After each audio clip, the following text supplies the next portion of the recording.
kinalimutan.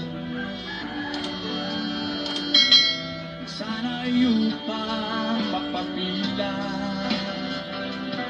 sa upo ng sandata.